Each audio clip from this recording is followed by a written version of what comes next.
Tuh lihat Kiai Imad, kalau nasab Habib aja dikejar. Tapi adanya penjajah Cina katanya di Tangerang, Banten, dia diam saja.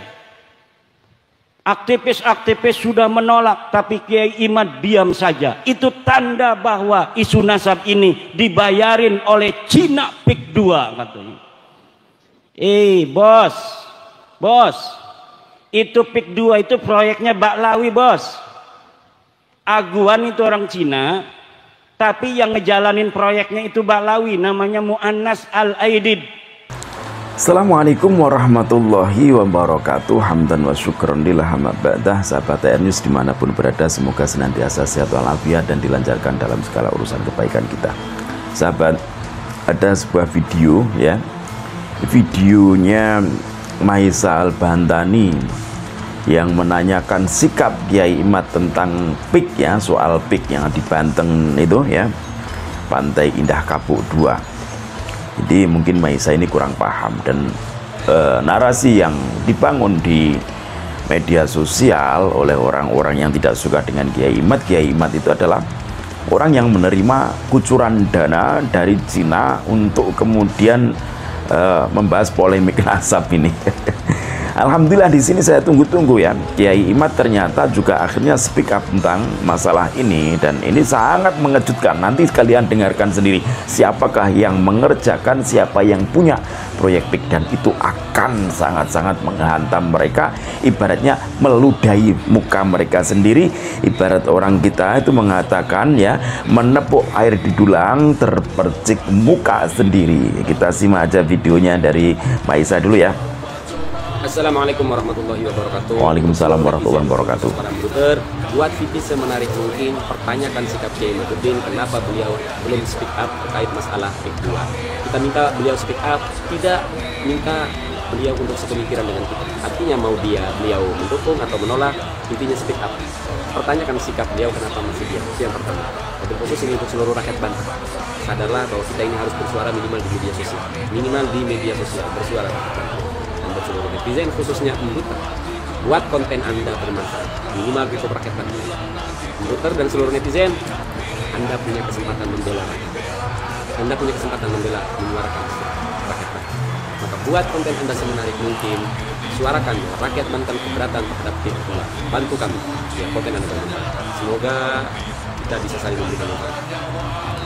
Itu ya, kalau niatnya baik untuk perjuangan nggak masalah, bagus gitu kan, saya juga setuju kalau niatnya benar-benar untuk perjuangan. Akan tetapi kalau ada niat terselubung di baliknya, apalagi dia nggak memahami dulu masalah soal PIK, BSN PIK dengan PIK itu lain gitu loh ya.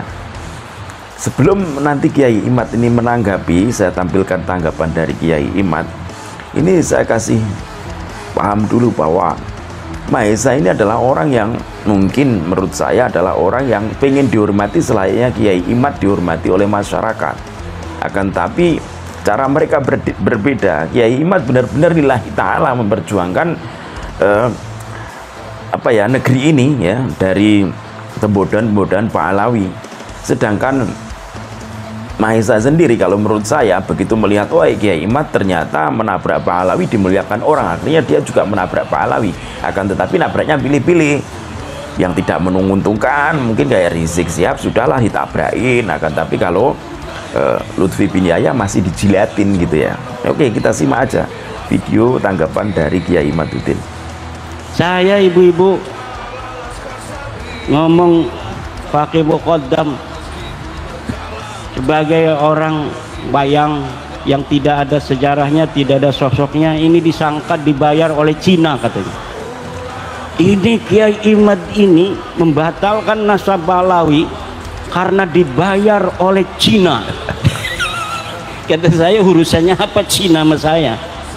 Cerdas, apa untungnya ya, Cina itu sama batalnya nasab Baklawi? Sekarang kan di Banten lagi ada proyeknya Pak Jokowi dulu, proyek strategis nasional, namanya PIK 2. Saya kan nggak ngomong mau setuju, mau menerima, mau menolak, saya nggak ngomong.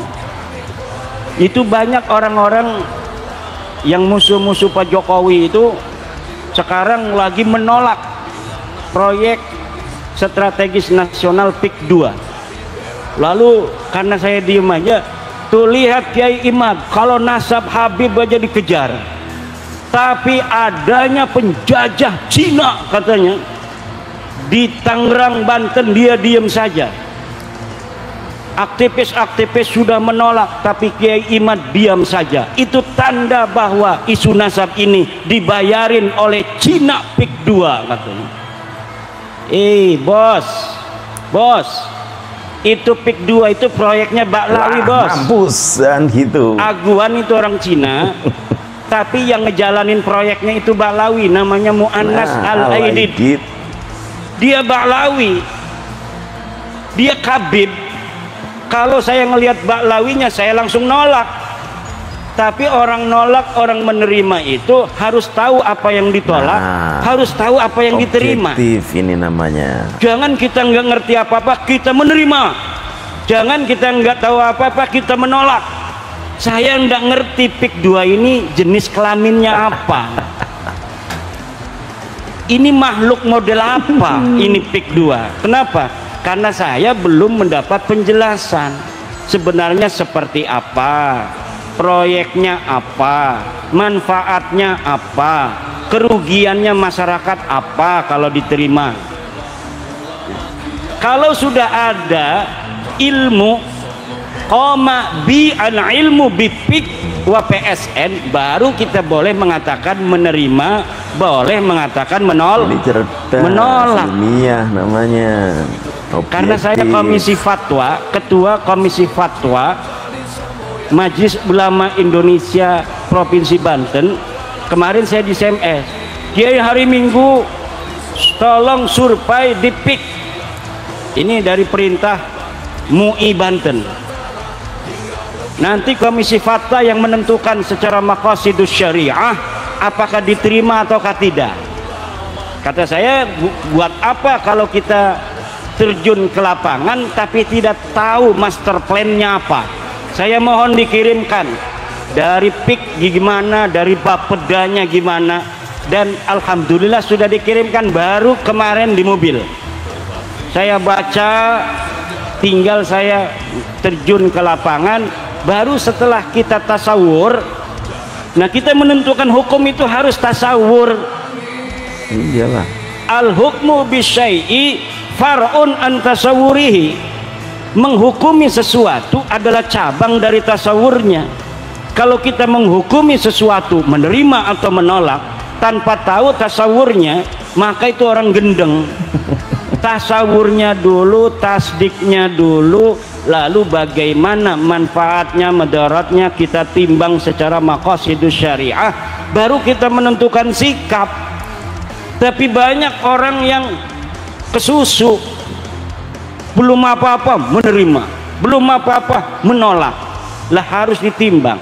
Setiap proyek yang dijalankan oleh negara pasti tujuannya kesejahteraan rakyat, Bu. Kalaupun ada di bawah itu hal-hal yang tidak sesuai dengan aturan, itu teknis lapangan, harus diselesaikan secara lapangan. Kalau misalnya harus menunggu secara konvensional, itu Banten Utara yang sekarang mau dibangun itu kalau ngandalin Pemda kabupaten itu mungkin 100 tahun lagi baru bisa dibangun. Makanya ibu-ibu, kalau ada pembangunan dari pemerintah, terima dulu, nanti dilihat madarat manfaatnya, jangan nolak aja, nanti nggak maju-maju. Pak Camat mau bikin jalan, nih apa nih tujuan Pak Camat, kita tolak karena mungkin Pak Camat ini mau nyari untung. Jangan begitu, maslahatnya buat rakyat, maslahatnya buat masyarakat.